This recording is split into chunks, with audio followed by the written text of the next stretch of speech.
আল্লাহর রাসূল সাল্লাল্লাহু আলাইহি ওয়াসাল্লামের কলিজার টুকরা নয়নের মণি হযরত ফাতিমা রাদিয়াল্লাহু তাআলা আনহা, ওনার মৃত্যুর একটি ঘটনা আছে, যেটা বানানো কোনো ঘটনা নয়, কিসসা কাহিনী নয়। দু জাহানের সরদার নবী মুহাম্মদ সাল্লাল্লাহু আলাইহি ওয়াসাল্লামের কলিজার টুকরা নয়নের মণি হযরত ফাতিমা রাদিয়াল্লাহু তাআলা আনহা এর কাহিনী। এই ঘটনা যদি ভালো করে শুনেন তাহলে কয়েকটি বিষয় এই ঘটনা থেকে আপনারা শিখতে পারবেন। আর বাড়িতে আমার যে মা বোনেরা আছে তারাও যদি এই ঘটনাটি ভালো করে শুনে অনেক কিছু শিখতে পারবেন। আমার প্রিয় ভাইয়েরা, ভালো করে লক্ষ্য করবেন, বিশ্ব নবী মুহাম্মদুর রাসূলুল্লাহ সাল্লাল্লাহু আলাইহি ওয়াসাল্লামের কলিজার টুকরা নয়নের মণি হযরত ফাতিমা রাদিয়াল্লাহু তাআলা আনহা যেদিন ইন্তেকাল করবেন, তার আগের দিন রাতের বেলা হযরত ফাতিমা রাদিয়াল্লাহু তাআলা আনহা ঘুমের ঘরে ঘুমিয়েছেন। এমন সময় ঘুমের ঘরে স্বপ্নে দেখেন বিশ্ব নবী রাহমাতাল লিল আলামিন তার ঘরের ভিতরে চলে আসছে। অন্ধকার রজনীতে অন্ধকার ঘরের ভিতরে কি যেন খুঁজতেছেন। হযরত ফাতিমা রাদিয়াল্লাহু তাআলা আনহা ডাক দিয়ে বললেন, ও আমার আব্বাজান, এই অন্ধকার রজনীর মধ্যে অন্ধকারে আপনি কি এমন আমার তালাশ করতেছেন আমার ঘরের ভিতরে?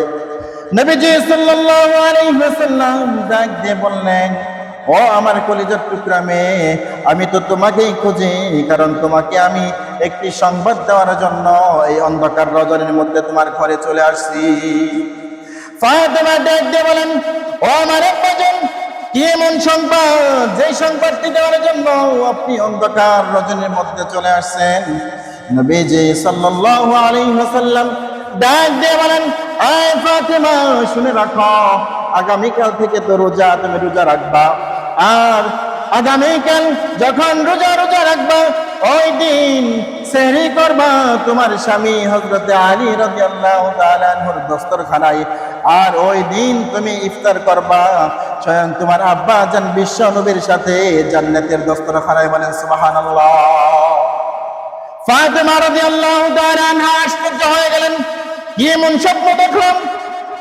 আর যখন স্বপ্ন ভেঙে গেল, যখন সেহরির সময় আলীর সামনে দাঁড়িয়ে সেহরি খাচ্ছেন, তখন আলী রাদিয়াল্লাহু তাআলা আনহু খাবার খাচ্ছে, ফাতিমার মুখ দিয়ে খাবার যায় না।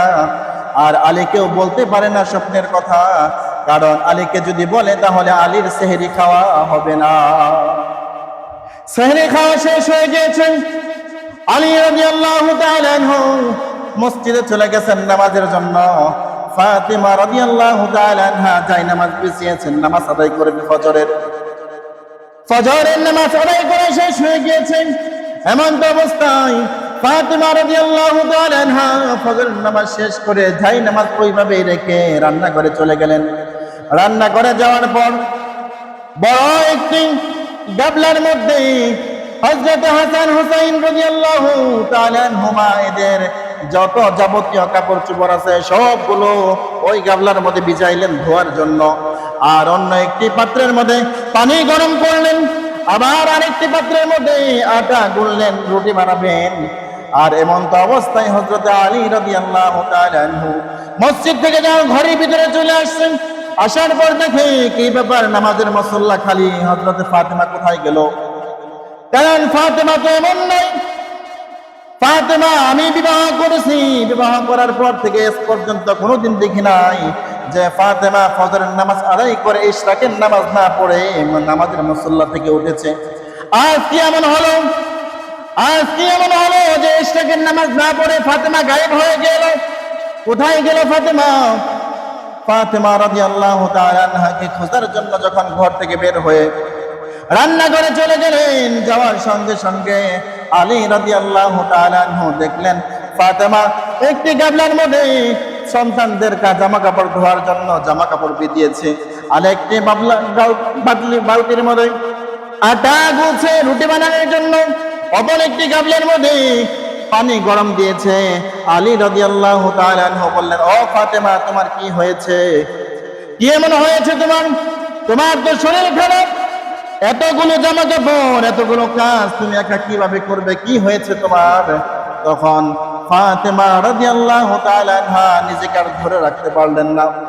সঙ্গে সঙ্গে ফাতেমা রাদিয়াল্লাহু তাআলা আনহা তার রাত্রে স্বপ্নের সেই কথাগুলো হযরত আলী রাদিয়াল্লাহু তাআলা আনহুকে বলে দিলেন।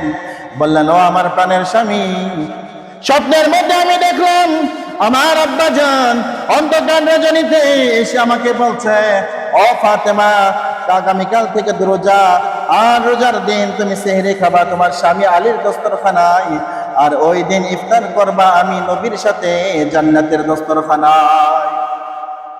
ফাতেমা রাদিয়াল্লাহু তাআলা আনহা যখন এই কথা আলী রাদিয়াল্লাহু তাআলা আনহুকে বললেন, বলার সঙ্গে সঙ্গে আলী রাদিয়াল্লাহু তাআলা আনহু একেবারে বিকট একটি আওয়াজ দিয়ে চিৎকার শুরু করে দিলেন, কান্না শুরু করে দিলেন। আর ফাতেমার হাত দুটো ধরে বললেন, ও ফাতেমা, তুমি এটা কি শোনাইলা আমাকে?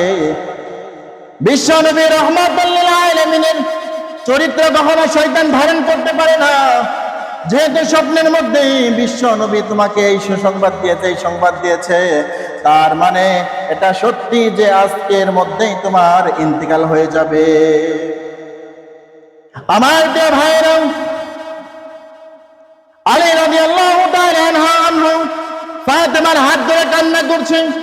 এমন অবস্থায় ফাতেমা রাদিয়াল্লাহু তাআলা আনহা নিজেও নিজেকে ধরে রাখতে পারলেন না।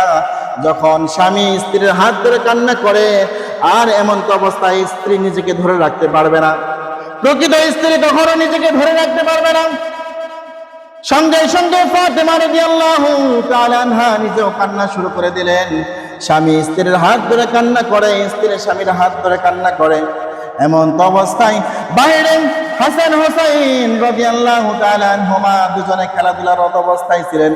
খেলাধুলা করতে করতে যখন ঘরের ভিতরে চলে আসলো, এমন সময় এসে দেখে বাবা কান্না করে, মাও কান্না করে।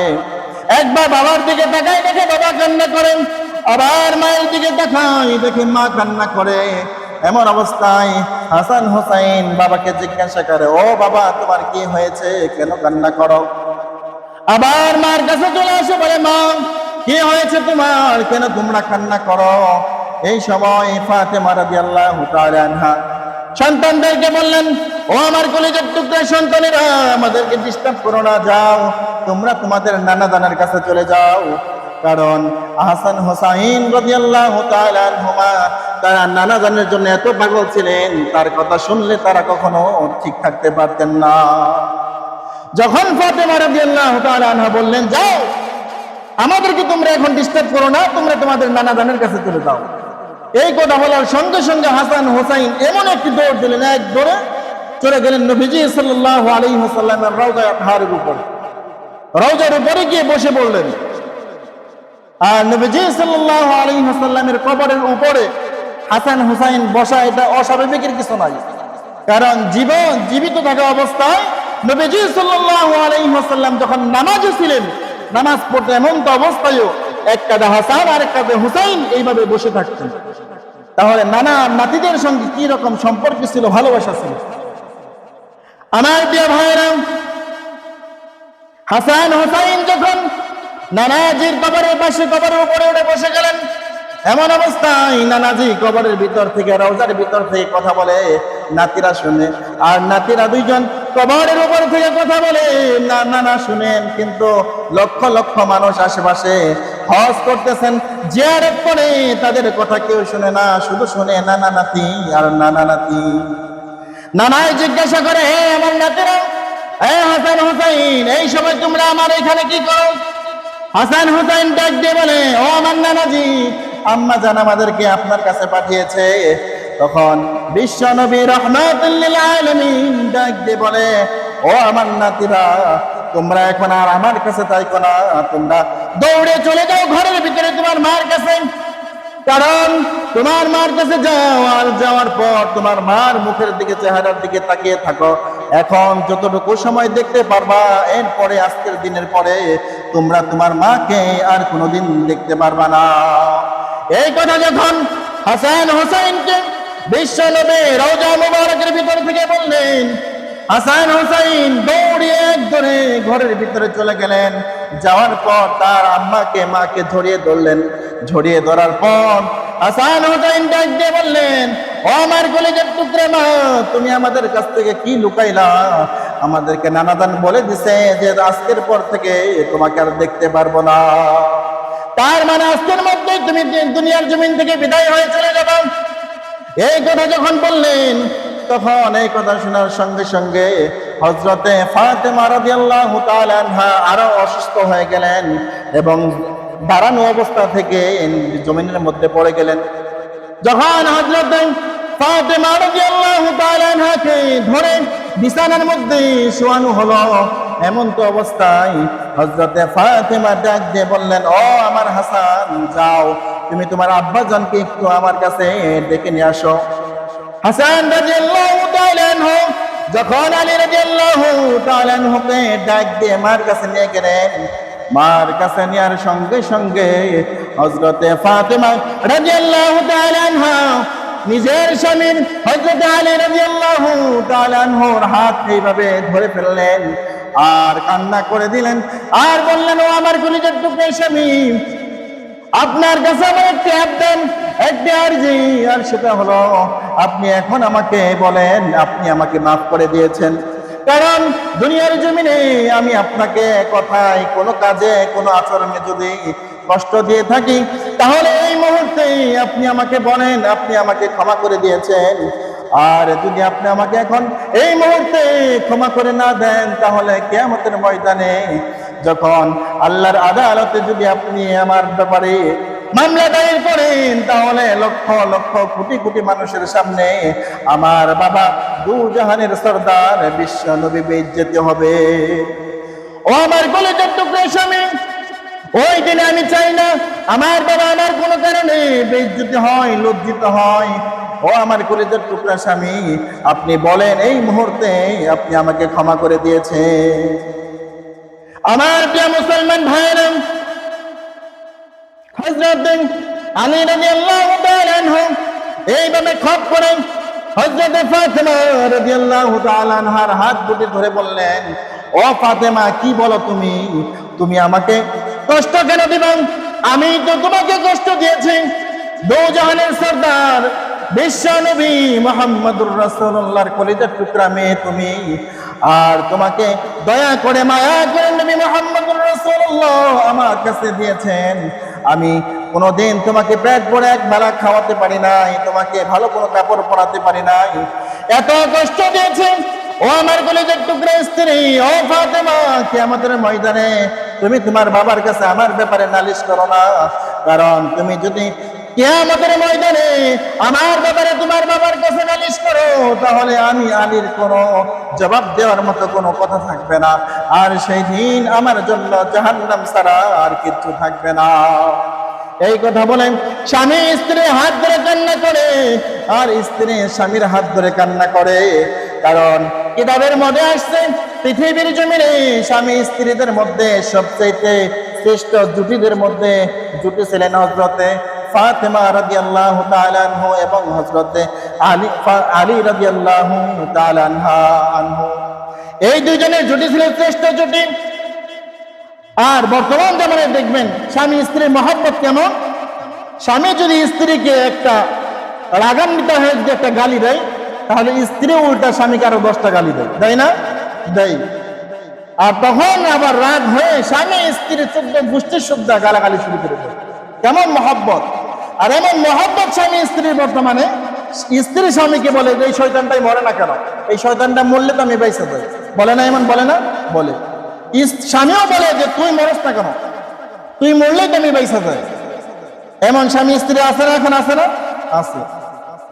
এই জন্যই তো আল্লাহ রাব্বুল আলামিন বলেন স্বামী স্ত্রীর মধ্যে সম্পর্ক এমন হওয়া উচিত যে নবী সাল্লাল্লাহু আলাইহি ওয়াসাল্লাম তো নিজেই বলে দিয়েছেন, নিজেই প্রমাণ দিয়েছেন যে স্বামী এবং স্ত্রীদের মধ্যে কেমন ভালোবাসা, কেমন মহব্বত থাকা উচিত।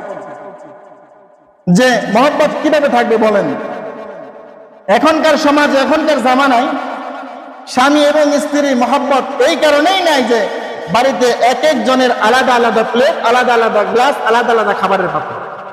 একজনের গ্লাস দিয়ে আরেকজনের খাবার খাবে না, একজনের গামছা দিয়ে আরেকজন শরীর মুছবে না। আর নবীজি সাল্লাল্লাহু আলাইহি ওয়াসাল্লামের আদর্শ নবীজি সাল্লাল্লাহু আলাইহি ওয়াসাল্লাম সব সময় খেয়াল করতেন যে আয়েশা গ্লাসের কোন সাইডে পানি পান করে, লক্ষ্য করতেন, এবং নবীজি সাল্লাল্লাহু আলাইহি ওয়াসাল্লাম ওই সাইডে ওই জায়গায় মুখ লাগিয়ে পানি পান করতেন। বলেন সুবহানাল্লাহ, কেমন আদর্শ ছিল। আর আমাদের আদর্শ হচ্ছে যে বউ যেই গ্লাস দিয়ে পানি পান করবে আমি সেই গ্লাস দিয়ে পানি পান করবো, আমাদের এই গুতে লাগে। আর এই কারণেই সংসারগুলোতে অশান্তি আর অশান্তি। আমার প্রিয় ভাইয়েরা, হযরত ফাতেমা রাদিয়াল্লাহু তাআলা আনহা হযরত আলী রাদিয়াল্লাহু তাআলা আনহুকে বললেন, ও আমার কলিজার টুকরা স্বামী, আপনার কাছে আমার আরেকটি আবদার, আর সেটা হলো আমি তো কিছুক্ষণের মধ্যেই দুনিয়ার জমিন থেকে বিদায় হয়ে চলে যাব।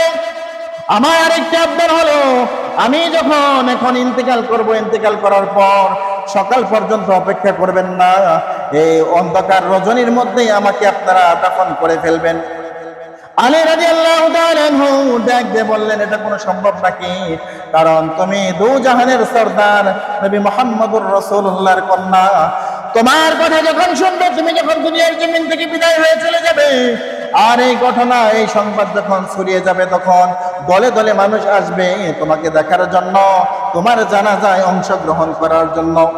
ফাতেমা রাদিয়াল্লাহু তাআলা আনহা বললেন, না না না, আমার জানাজায় লক্ষ লক্ষ মানুষ হোক, এটা আমি চাই না। আজ রাত্রের মধ্যে আপনারা যারা আছেন তারা সবাই মিলে আজকে রাত্রের মধ্যে আমাকে দাফন করে ফেলবেন।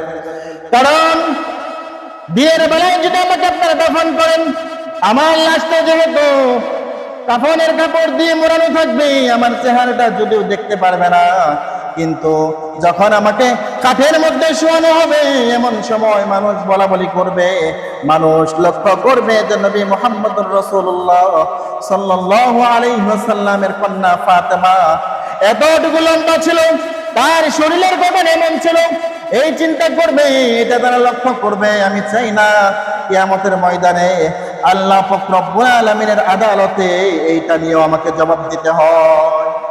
এই কারণে আজ রাত্রের মধ্যে অন্ধকারে আপনি আমাকে দাফন করে দিবেন। এই দেখেন পর্দার ব্যাপারে কেমন ছিলেন, কেমন পর্দা করেছেন, আর এই বিষয়ে আল্লাহ পাক রব্বুল আলামিন কঠিন ভাবে বলে দিয়েছেন। কুরআনের মধ্যে আল্লাহ পাক রব্বুল আলামিন বলেন, নামাজ যেরকম ফরজ, রোজা যেরকম ফরজ, পর্দা করাও ওই রকম ভাবে ফরজ। শুধু ফরজ নয়, ফরজাই। মেয়েদের জন্য শুধু ফরজ তা নয়, ছেলেদের জন্য ফরজ। কারণ ছেলেদের জন্য চক্ষুর পর্দা আছে, হাতের পর্দা আছে, গোটা শরীরের জন্য ছেলেদের যেমন পর্দা, মেয়েদের ব্যাপারে আল্লাহ রব্বুল আলামিন তো কুরআনের মধ্যে বলে দিয়েছেন, আল খাবিসাতু লিল খাবিসিন ওয়াল খাবিসুনা লিল খাবিসাত ওয়াত তাইয়্যিবাতু লিত তাইয়্যিবিনা ওয়াত তাইয়্যিবুনা লিত তাইয়্যিবাত। আল্লাহ রব্বুল আলামিন বলেন, সুচরিত্রা মহিলাদের জন্য, সুচরিত্রা পুরুষ এবং দুশ্চরিত্রা মহিলা যারা, তাদের জন্য দুশ্চরিত্রা পুরুষ, এই ব্যাপারে এইভাবে আল্লাহ রব্বুল আলামিন সেটিং করে দিয়েছেন। এই ব্যাপারে এইভাবে আল্লাহ রব্বুল আলামিন সবাইকে বানিয়েছেন। যারা খারাপ পথে চলবে, যাদের চরিত্র খারাপ, তাদের ব্যাপারেও আল্লাহ রব্বুল আলামিন বলেন, যারা চরিত্র ভালো করবে না, সব সময় খারাপ ভাবে থাকবে, তাদের জন্য আল্লাহ রব্বুল আলামিন ওই ধরনের নারী সেট করে রেখেছেন। আর আপনি রাস্তায় রাস্তায় ঘুরবেন আরেকজনের মেয়ের পিছনে পিছনে, তাকে ডিস্টার্ব করবেন, মনে মনে চিন্তা আছে বিয়ের আগ পর্যন্ত একটু কি করি, আনন্দ ফুর্তি করি। বিয়ের আগ পর্যন্ত আরেক মেয়ের সাথে আনন্দ ফুর্তি করবেন, তাকে বিয়ে করবেন না। আবার যখন বিয়ে করবেন, বিয়ের আগে ভালো মেয়ে খুঁজবেন, তখন দেখবেন গোপনে গোপনে আপনি যাকে বিয়ে করছেন সে আপনার মতো এরকম ছিল। কারণ আল্লাহ তাআলার কোরআনের আয়াত তো আর মিথ্যা হতে পারে না। আল্লাহ তাআলার কোরআনের আয়াত বলে দিয়েছে, আপনি যে এরকম, আপনার জন্য আল্লাহ রব্বুল আলামিন ওই রকমটাই রেখে দিয়েছেন।